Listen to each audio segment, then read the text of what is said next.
Assalamualaikum warahmatullahi wabarakatuh. Apa kabarnya hari ini anak-anak ibu yang saleh dan saleha? Anak hebat Indonesia. Semoga kita semua dalam keadaan sehat dan selalu dalam lindungan Allah Subhanahu wa taala. Amin ya rabbal alamin. Baik, anak-anak ibu yang saleh dan saleha, hari ini pelajaran pendidikan agama Islam dan budi pekerti kita akan membahas bab 7. Materi Mari Mengenal Malaikat-Malaikat Allah. Sebelum kita membahas materi tentang malaikat Allah, sebelum belajar kita berdoa. Bismillahirrahmanirrahim. Rabbi zidni ilma warzuqni fahma waj'alni minas salihin. Amin. Baik anak-anak ibu, selanjutnya tujuan pembelajaran kita hari ini adalah yang pertama, pengertian malaikat. Dan yang kedua, menyebutkan nama-nama malaikat dan tugasnya dengan baik dan benar.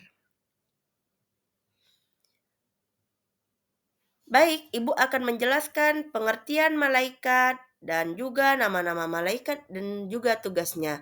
Silakan disimak dengan baik. Pengertian malaikat. Malaikat adalah makhluk Allah Subhanahu wa taala yang diciptakan dari cahaya atau nur. Malaikat tidak pernah ingkar terhadap perintah Allah Subhanahu wa taala. Malaikat adalah makhluk yang suci dan tidak pernah berbuat dosa.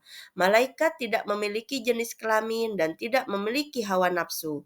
Malaikat merupakan makhluk gaib. Percaya kepada malaikat termasuk rukun iman yang kedua.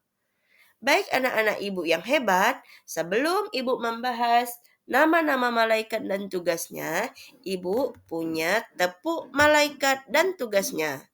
Tepuk malaikat-malaikat Allah menyampaikan wahyu tugasnya Jibril, memberi rezeki tugasnya Mikail, meniup sangkakala tugasnya Israfil, mencabut nyawa tugasnya Israel.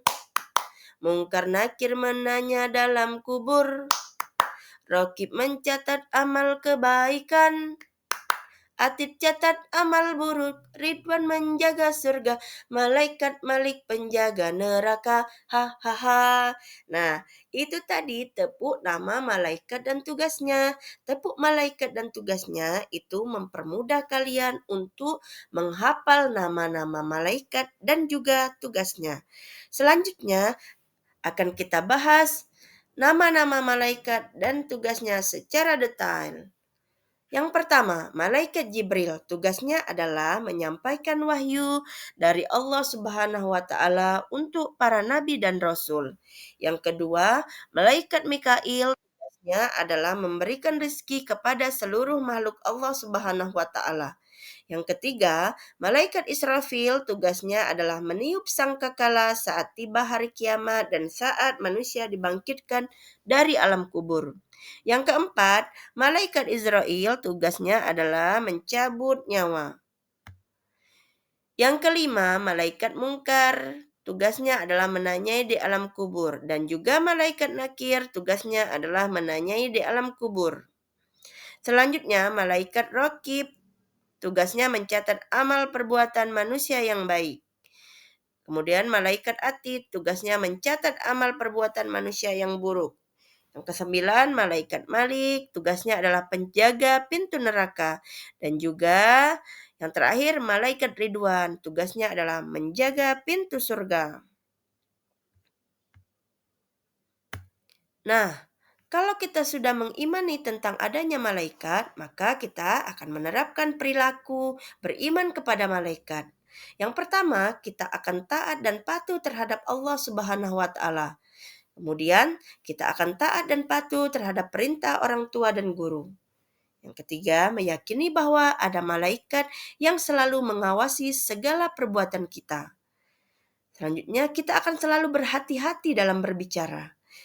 Kemudian kita akan selalu menerapkan akhlak terpuji dan berbuat baik kepada sesama. Dan yang terakhir, kita akan selalu berusaha menjauhi perbuatan yang tidak baik.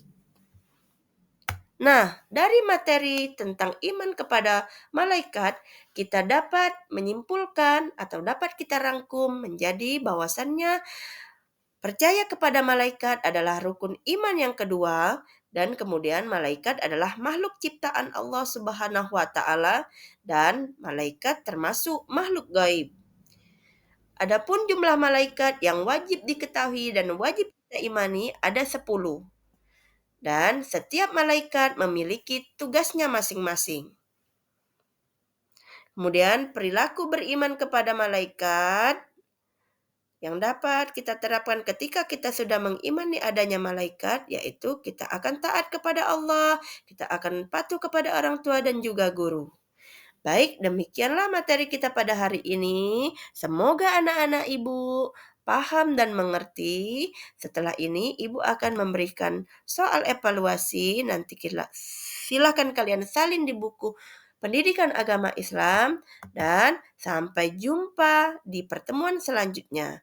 Bu akhiri, wassalamualaikum warahmatullahi wabarakatuh.